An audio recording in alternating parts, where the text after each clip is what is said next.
atendernos y por recibirnos. ¿Cómo le va? Muy buen día, Javier. Mucho gusto en saludarlo.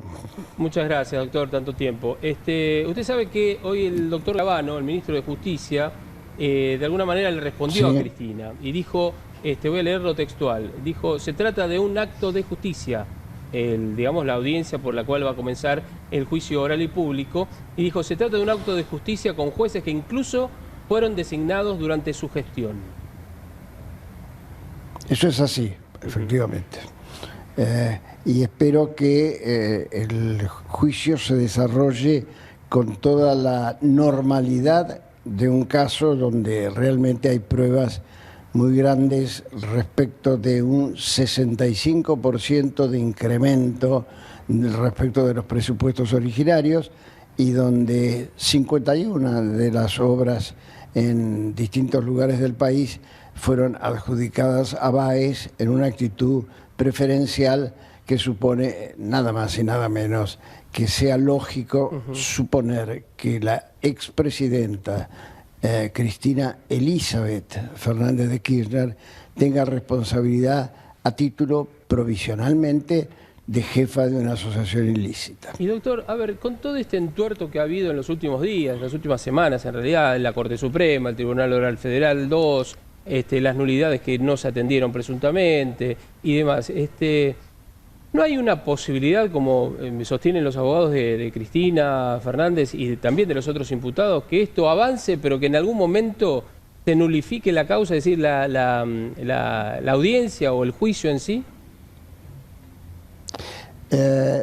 La posibilidad existe desde que fuimos testigos el 14 y 16 de mayo de una actitud muy extraña de la mayoría, no la unanimidad, de la Corte Suprema de Justicia de la Nación. Sí.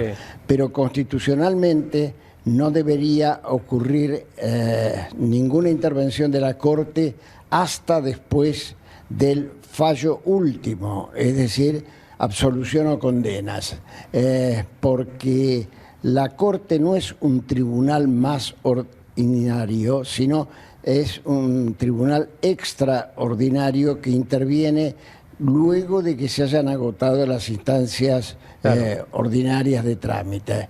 De manera tal de que lo que usted pregunta es posible, lamentablemente, porque no está dando todavía la Corte Suprema signos de imparcialidad, para decirlo de alguna manera, respecto de esta causa que estuvo a punto de no comenzar hoy, precisamente por los vaivenes de 4 de los ministros de los 5 que integran la Corte Suprema de Justicia de la Nación. Y doctor, a ver, Cristina Fernández en toda oportunidad ha dicho, es una persecución política, inclusive aquellos que están alrededor de ella, el propio Alberto Fernández, hoy candidato o precandidato a presidente. Digamos, ¿hay una persecución política teniendo en cuenta que hay 11 causas judiciales que pesan sobre la expresidenta con entre 5 y 6 pedidos de prisiones preventivas? No, yo creo que no, que los elementos que se han ido conociendo respecto de las causas de corrupción en el tiempo kirchnerista demuestran que no se trata de persecución política, sino de practicar aquello de la igualdad ante la ley. El que las hace, las paga, sea usted, sea yo, sea una expresidenta, en ese momento presidenta de la República, ¿no? Yo no creo que se pueda hablar de persecución política. Por lo demás, la maniobra de intentar ganar las elecciones con Alberto Fernández como presidente tiene muy claro sentido desde el momento en que Alberto Fernández postuló su situación de posible candidato. Es decir, está rondando, lo dije anoche, la posibilidad de que todo esto termine en un indulto, lo cual sería lamentable para la República Argentina. Un indulto digamos, de Alberto Fernández si fuera presidente para con Cristina Fernández y el resto, inclusive también de los involucrados, ¿interpreta usted? Tal cual, tal cual. Es decir, una vez que Alberto Fernández dijo lo que dijera hace 8 o 9 días atrás contra jueces algunos para mí opinables, otros realmente muy claros, de una gran conducta, justifica que Cristina no haya querido ser candidata a presidente, porque solo el presidente puede, artículo 99 de la Constitución Nacional, ser el que dicte indulto. El indulto pensado por la Constitución sería siempre después del fallo final, pero sí, lamentablemente ya desde la época de Perón y Balbín, Balbín fue, digamos, indultado por Juan Domingo Perón después de casi 300 días de detención, recurriendo a la figura del indulto cuando no había sentencia final. Ese mismo chiste lo hizo el caballero Carlos Saúl Menem, aunque sus indultos cayeron luego por la aplicación de delitos de lesa humanidad. Bueno, y otro de los últimos que ha indultado fue Eduardo Duhalde, Enrique Gorriarán Merlo, entre otros, sí, ¿no es cierto? Un ex montonero, el movimiento de Todos por Patria, ¿no es cierto? Así es. Sí, sí. Se ha desbaratado la idea de que el indulto es lo final de lo final. Se ha desbaratado. Y entonces, como lo malo también hace jurisprudencia, entonces yo personalmente creo que la búsqueda de Cristina de no ser candidata a presidenta por si gana, porque ella le sería muy difícil autoindultarse, ¿no es cierto? Doctor, ¿usted cree que, como se dice desde hace algunos días, la justicia ha pisado algunas causas vinculadas a exfuncionarios, inclusive a Cristina Fernández, del kirchnerismo, que han pisado esas causas, quiere decir, la han frenado de alguna manera? ¿Cree que algunos jueces le tienen miedo a Cristina o al kirchnerismo en sí? La independencia y el coraje de los jueces federales, y no quiero involucrar a toda la judicatura argentina, de algunos jueces federales en lo criminal y correccional, no es precisamente rectilínea, y muchos expedientes, en mi tiempo, 20 y tantas causas que inicié contra el grupo o distintos personajes del kirchnerismo, pero tenemos todos la sensación de que hay un vaivén de los jueces de primera instancia y a veces de segunda instancia, y lamentablemente con lo que ocurrió la semana pasada, la Corte Suprema de Justicia de la Nación no ha dado la mejor señal, Javier, respecto de su independencia frente a todo esto que está ocurriendo. Y todo esto se suma inclusive también al caso de Alessio, ¿no es cierto?, del falso abogado, sí, un Stornelli que, sí, a pesar de los llamados de la justicia, se declara en rebeldía y no concurre a indagatoria, no concurre a declarar. Es un hombre de los más, no digo importantes, digamos, pero más relevante públicamente por la causa de los cuadernos, ¿no es cierto? Ahí también hay un choque de cuestiones, ¿no? Sí, ya que usted invoca, y con razón, la causa de los cuadernos, convengamos con tristeza que aquello que yo personalmente creía que la causa de los cuadernos significaba un antes y un después, por la magnitud de lo señalado en los cuadernos y por aquello de que muchos de los no señalados en los cuadernos fueron a tocar el timbre como testigos arrepentidos que, digamos, querían prevenir antes de curar, de manera tal de que en este momento de fines de mayo del 2019, la esperanza que en lo personal yo, como presidente honorario de la Asociación Civil Anticorrupción, tenía en mi cabeza, en el sentido de que la causa de los cuadernos, aquellos que Cristina Elizabeth llama las fotocopias, ¿no? Me parecía que era lo suficientemente importante como para clarificar y, digamos, dejar de costado triquiñuelas de dilación. Pero cuando uno se entera que el caballero Báez, lo de caballero entre comillas, a último momento intenta recusaciones para dilatar el juicio, es evidente que el nivel moral en el cual estamos conversando es muy bajo. Lamentablemente, porque colegas de ustedes del extranjero llaman telefónicamente y preguntan con asombro si todo lo que está sucediendo es posible. Y uno sigue creyendo en la Argentina, así que con un poco de vergüenza tiene que reconocer que esto que ellos suponen que está sucediendo, está sucediendo. Bien. Y doctor, por favor, no se mueva de allí, que lo vemos cómodo además allí en su living, porque lo vamos a incorporar a alguien que usted obviamente conoce, el doctor Andrés Gil Domínguez, abogado constitucionalista también. Sí. Doctor Gil Domínguez, ¿cómo le va? Muy buen día. Buenos días, ¿cómo están ustedes? ¿Qué tal, doctor? Bueno, una reunión de doctores hicimos acá en el canal de la ciudad. Si quiere saludarlo, Gil Domínguez, a Moner Sá, que lo está escuchando. Buen día, doctor. Un gran gusto poder compartir este espacio con usted. Para mí también, pero además dígale a Javier que además de doctores somos fundamentalmente personas y fundamentalmente ciudadanos. Sí, sí, por supuesto. Ciudadanos, que es la primera calidad que hay que reivindicar. Totalmente, totalmente. Bueno, le pregunto al doctor Gil Domínguez, a ver, desde lo constitucional también algo contaba y decía Moner Sanz, en esto de la estrategia, ¿no? De Alberto Fernández presidente, Cristina vicepresidente, si llegaran a ganar las elecciones, podría haber algún indulto desde el presidente hacia Cristina Fernández de Kirchner. ¿Se puede interpretar esto? ¿Se puede, puede ocurrir, cree usted, doctor?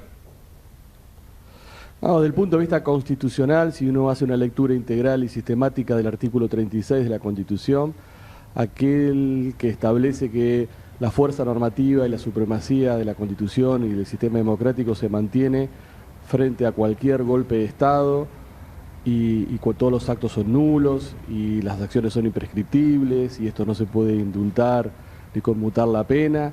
Y ese artículo 36 considera también que es un atentado contra el sistema democrático los delitos de corrupción, haciendo una interpretación integral de lo que es la defensa del sistema democrático, tal cual de alguna manera lo manifestaron convencionales constituyentes como Maqueda y Rosati en 1994. Los delitos de corrupción no pueden ser indultados, no puede ser conmutada la pena, y aún en una interpretación más amplia tampoco podrían ser amnistiados, con lo cual no creo que quepa ninguna posibilidad o tenga ninguna cabida esta eventual estrategia que podría plantear la fórmula Alberto Fernández, Cristina Fernández de Kirchner en aquella situación de que resultara vencedora en las próximas elecciones. Fueros tienen los... Doctor Gil Domínguez, perdón que lo interrumpa, pero Gil Domínguez, usted tiene razón, pero estamos claros de que hay un tribunal hoy en la Argentina que pudiera recoger su postura y no acomodarse una Corte Suprema a la línea del menor esfuerzo, llamémosle así, olvidarse del 36 e ir al artículo 99, inciso quinto de la Constitución Nacional, porque usted tiene razón, pero la cuestión es que se la den, ¿no?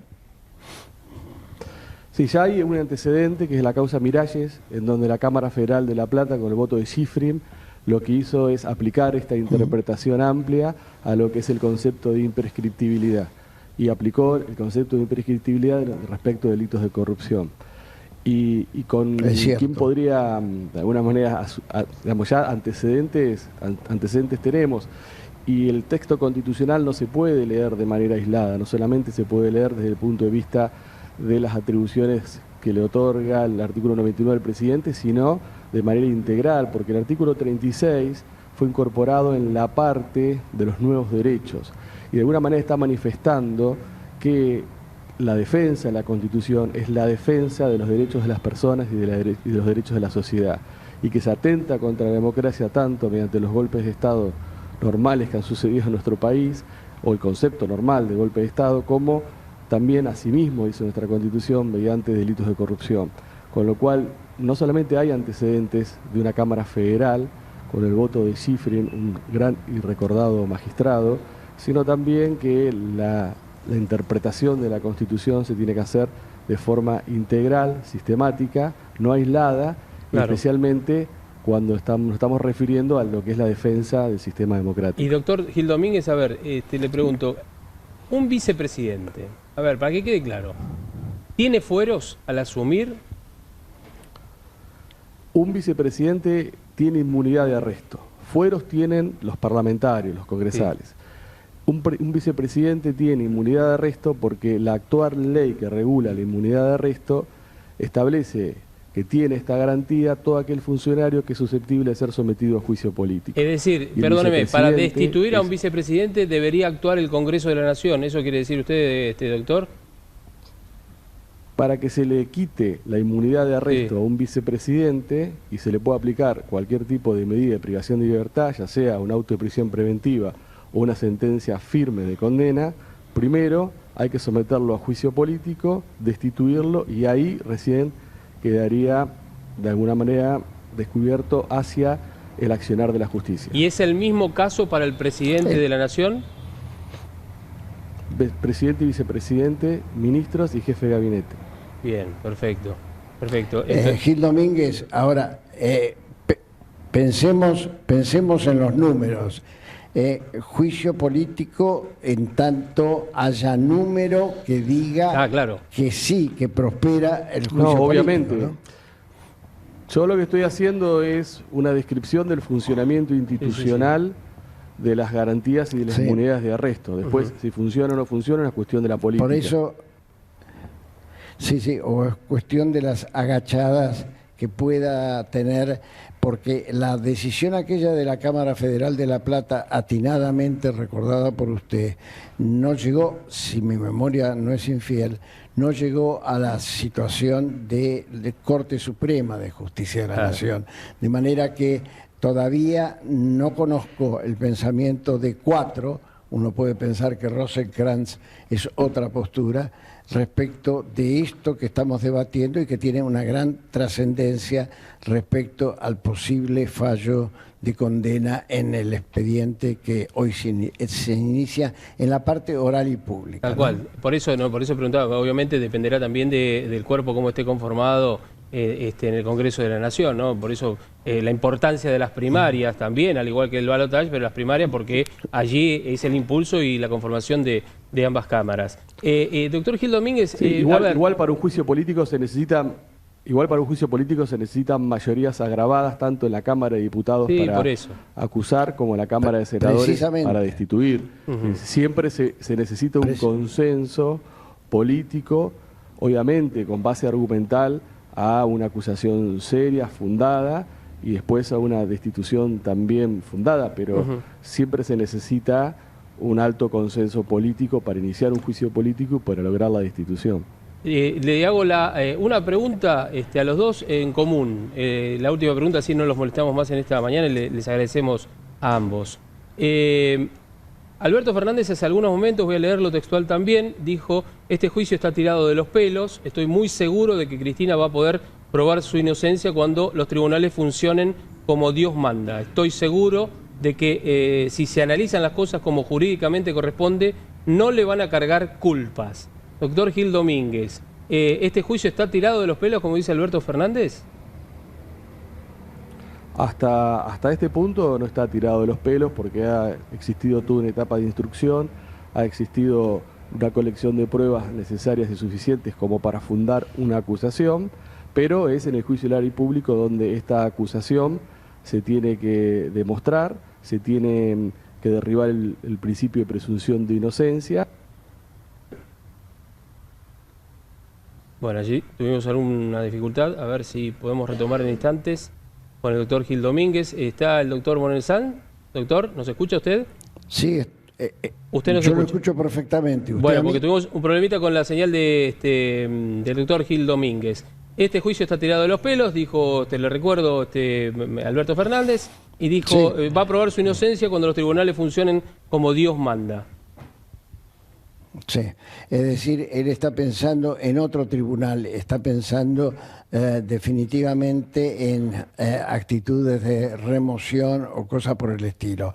Yo quiero decir, para enancarme en el pensamiento también del doctor Gil Domínguez, que acá hubo jueces de primera instancia, jueces de la Cámara Federal de Apelaciones en lo criminal y correccional, intervención de la Cámara Federal de Casación Penal, de manera tal de que hasta aquí la garantía de la existencia de pronunciamientos alineados frente a la necesidad de llegar a juicio oral y público viene precedida de decisiones ajustadas a derecho.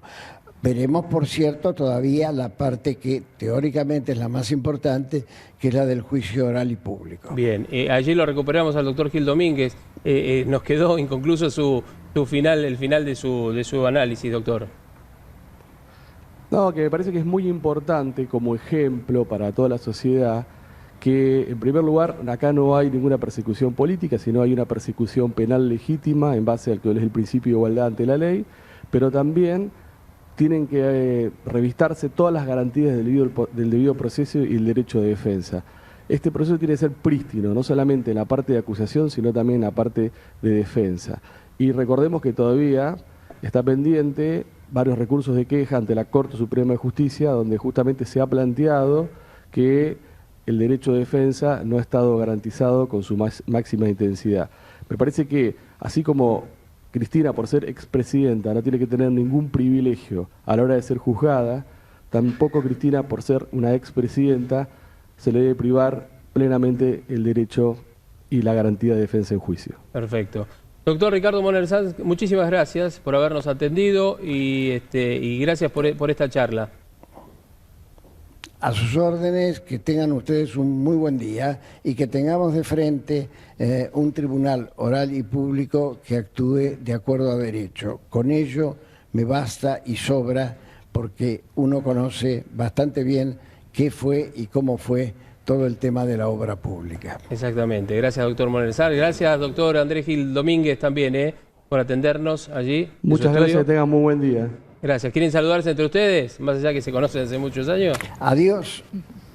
Adiós, doctor Gil Domínguez. Adiós, Ricardo, que tengan muy buen día. Compartido con usted. Y que se haga justicia, doctor. Esa es la frase. Que se haga justicia, efectivamente. Gracias a ambos, que se haga justicia. Exactamente lo que buscamos